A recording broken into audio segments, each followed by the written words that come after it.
Carrying and cleaning tips for your Sony SRS-ULT wireless speakers.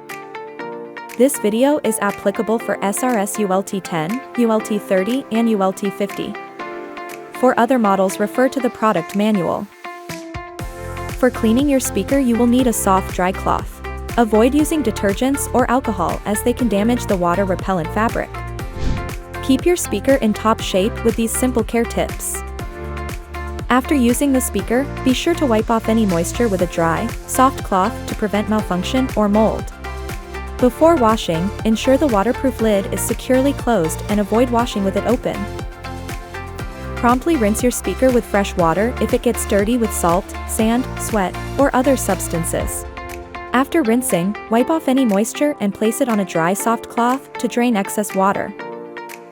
Dry the speaker in an airy place until no moisture remains to maintain sound quality. You can visit our support website for more information or contact us for further assistance.